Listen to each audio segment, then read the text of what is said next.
Dans Warhammer 40 000, quand tu t'intéresses aux orques, tu vas découvrir des personnages plus barrés les uns que les autres. Et il y en a un qui va pas mal se différencier. Parce que généralement, c'est le concours de celui qui va être le plus costaud ou le plus violent. Et bah pour le savant fou préféré de Ghazghkull Traka, c'est un peu différent.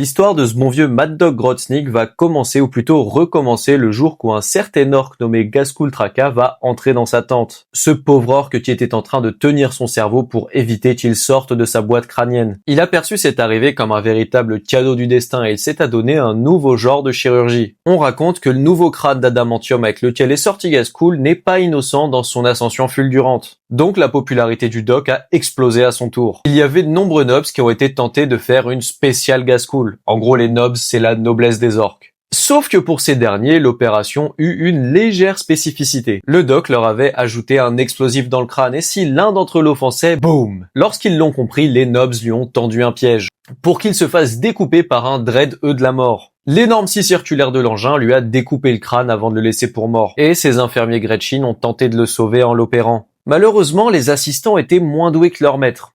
Largement moins doué. Il y en a un qui a même perdu son repas dans la tête du doc, tandis qu'un autre y a perdu son araignée de compagnie. Et ben évidemment, après tout ça, le doc, il est devenu complètement barge. À son réveil, après une longue nuit d'opération où il est mort à plusieurs reprises, il s'est mis à jouer avec une télécommande. Et alors qu'il dansait, il faisait exploser tous les explosifs situés dans le crâne des nobs. Depuis ces événements, le doc Grotznik est encore plus dérangé qu'avant et il s'adonne à de très étranges nouvelles expériences. Certains racontent même qu'il travaillerait sur un super orc basé sur les parties du corps généreusement données par ses patients. Et il savait pertinemment que la seule chose qu'il gardait en vie, c'était la protection que lui donnait Ghazghkull Traka. Et c'est pour cette raison qu'il restait à ses côtés. Et bien que ce dernier ait conscience des agissements du Mad Doc ainsi que de la haine que ses boss de guerre ont pour ce dernier, il le garde à ses côtés. Mais ce que nul ne sait, c'est le niveau de folie des expériences sur lequel il travaille pour son maître, ainsi que les abominations qu'il va un jour relâcher sur la galaxie. Je te remercie. N'hésite pas à t'abonner, on parle de Warhammer tous les jours.